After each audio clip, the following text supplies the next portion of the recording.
Olá, tudo bem? Bem-vindos ao Terroir Brasileiro. A gente continua aqui numa seleção do sommelier da casa, da Tumeleiro, o Alex Servins, um Pinot de Monte Belo.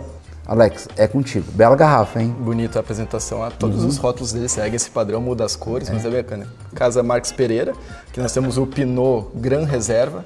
Então, temos esperando madeira aqui, né? Gran Reserva, com certeza, né? E aqui nós temos um 2020 que foi a safra das safras. Promete. Promete. Promete. Vamos ver se nossa safra de 2024-25 vai ser tão boa quanto. Eu acho que sim, isso merece até um comentário antes da gente abrir a garrafa. Tu que está acompanhando e é enólogo, né? O que eu estou ouvindo dela é que a gente vai estar muito próximo de 2020, né? Eu acredito que ficamos entre 2018 e 2020. 2018 também foi uma boa safra. Bela safra. Eu acho que nós não vamos chegar em 2020, porque 2020 foi bom para todo mundo. E eu conversei com alguns produtores que talvez não cheguem ao padrão de 2020 em algumas áreas. Porque a gente teve variações climáticas então, diferentes. Né? Esse ano a gente vai ter uma ótima safra, mas alguns pontos que não vão estar tão bom. E 2020 foi bom parelho. Todo mundo teve uma ótima safra. Então, fizeram acho que, vinhos incríveis. Então 2020 e 2024 agora vão ser safras muito similares, mas eu acho que 20 ainda vai ser um pouquinho mais. A sequência de safras boas que eu lembro é 2012. Sim.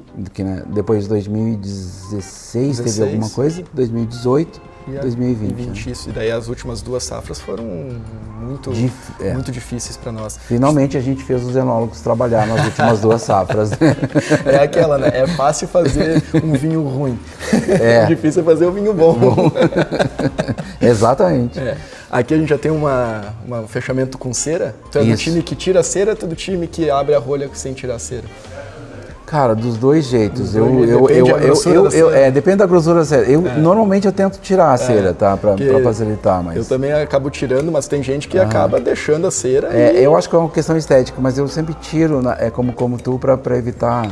Sim, que caia alguma coisa. Que a cera quebre e possa cair na taça, alguma coisa assim. Tem o pessoal que acaba tirando com cera e tudo para evitar o trabalho e evitar a cera. A cera não, mas eu acho que... Eu cuido do que vem pra taça, né? Sim, então, é o trabalho de sommelier, né? Exato, né? Senão, eu tiro a cera. Exatamente. Eu tô olhando aqui, o Alex tá abrindo a garrafa, eu tô contra a luz, né? Eu tô olhando a cor já do vinho na garrafa. Já tá tendo um spoiler. Mas é claro, uma garrafa escura, né? Então, que é a garrafa correta pro vinho, mas a gente já tá dando spoiler aí. Nós sabemos que a Pinot, ela não é a mais tintória das uvas. Exatamente. Não esperamos uma cor muito tinta de uma Pinot. Muito intensa, não. Sabemos que é uma safra 2020 com 6 meses de barrica, então a gente já espera também uma evolução na cor. Também.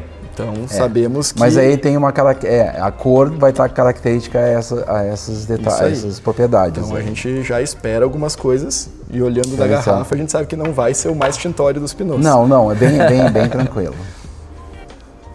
Isso aí, serviço sommelier, né? Nós temos um colega sommelier e a gente sempre se preocupa com isso. Eu gostei.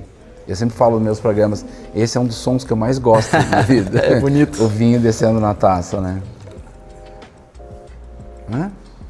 Show de bola.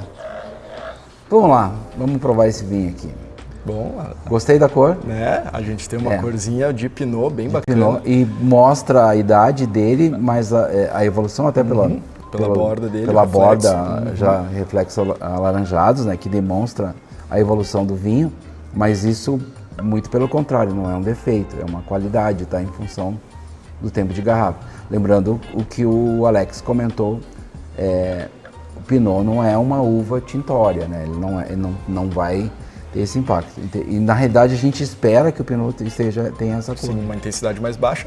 E aí depende se é Gran Reserva, se é um Pinot jovem, pode ir de tons mais avermelhados para esses tons mais tijolo, granadas. Mas a gente tem que entender o vinho. A gente tem que saber que é um reserva. Esse é um detalhe muito importante, né? E a gente comentava também nos bastidores aqui, que a gente tem que avaliar vinho em função da sua produção, do seu projeto, do que ele entrega, da uva que ele é e qual é, e em que fase da vida está o vinho. E isso é um trabalho que o sommelier tem que fazer de forma intensa, o enólogo também faz, que tu não pode julgar um vinho sempre com o teu padrão inicial. Um vinho jovem fresco e não sei o quê. Esse aqui não é jovem e fresco, então não tá bom. Não é verdade, né, Alex? Então a gente tem que estar sempre adaptando. Isso aí, a gente tem que tomar para poder julgar, né? Não adianta pegar o rótulo, passa por barrica, não gosto. Passa por barrica, eu não quero. Não. Toma vinho barricado, experimenta, porque é aquilo, tu nunca vai conseguir tomar todas as pinôs do mundo. Não. É impossível, então sempre vai ter alguma. O meu pensamento é, todo mundo tem o seu vinho. Alguns ainda não encontraram, mas todo mundo tem o seu vinho.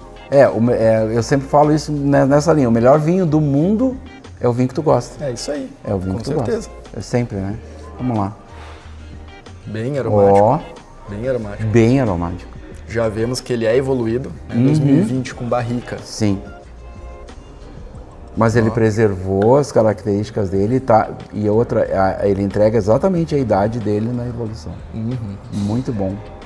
A madeira ela tá evidente, mas tem essa erva seca. Tem, uma erva seca, tem uma espécie de condimento, né? Alguma coisa assim. Sabe aromático. Que, embora ele não tenha a idade para isso, ele tem uma pontinha de pimenta preta. Tem, né? Tem, a pimenta, a especiaria tem. Então, uma coisa de especiaria doce, aqui a madeira, ela tá bem marcada. Essa madeira tá bem o projeto marcada, foi, eu acho que para isso, né? Ele tem quantos? 6 meses? 6 meses de barrica, só não especifica se é carvalho francês... Ou americano. Francês. Francês? Sim, mas a baunilha não veio. Não veio.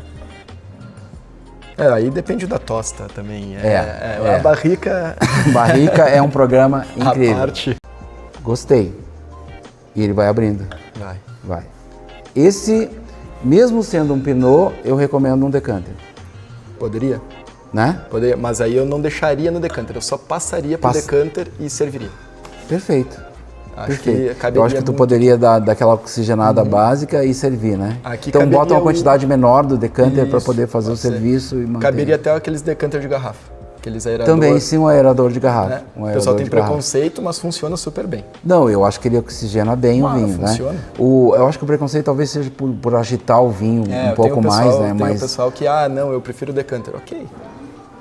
Eu passaria ele por um decanter. Poderia. Para servir. Vamos. Em boca, vamos ver. Eu tô curioso.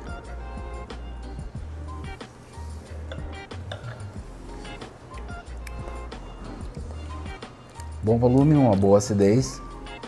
Ele é macio em boca, né? Bem macio, bem leve. Mesmo sendo 20, mesmo sendo barricado.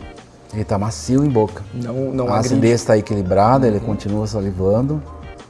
E na boca ele entrega o Pinot, né? E ele tem um tanino marcado, né? Essa barrica passou o tanino que deveria passar. Pinot não é uma uva muito tânica. Exatamente. Então a gente extrai um pouco de tanino da madeira aqui, então, para dar esse corpo. Eu achei... Ele fica e a madeira fica. E ele é persistente. Muito, muito persistente. Que bela surpresa, né? Será que essas uvas são da região de... É boa pergunta, né? De Monte Belo. É de Monte Belo? Monte Belo. É um Pinot de altitude. Amplitude térmica, ainda tem aquela maturação completa. Não adianta, se tu quer fazer uma coisa para fazer gran reserva, para passar por barrica, tu precisa de alguns cuidados a mais no vinho. O vinho de barrica não é o vinho da garrafa do jovem, não adianta. Não estamos dizendo que é melhor ou pior, só tem que fazer diferente. Tem que vinificar para vinho de guarda. Para vinho de guarda. Na realidade, assim, é quebrar um paradigma. Eu convido os jovens que estão se iniciando agora na área de vinhos, e é claro, tem o seu gosto e tudo, começa a provar coisas diferentes para que você possa ter um panorama melhor, né, de como é que os vinhos evoluem, né? Claro, um vinho frutado jovem sempre é muito alegre, muito legal, beira de piscina, na balada, mas às vezes um momento para esse vinho é um vinho gastronômico, né? É um vinho que harmonizaria super bem. De tomar sentado numa cadeira confortável. Exato, e para pensar na vida. Esse sim. Esse é um vinho para pensar. Queria te dar os parabéns pelo teu conhecimento, pelas tuas escolhas e dizer que como a gente fica feliz de conversar com alguém da área do vinho que tem a tua trajetória e tem o teu conhecimento aí. Obrigado por dividir isso com a gente. Eu que agradeço e um brinde ao vinho brasileiro.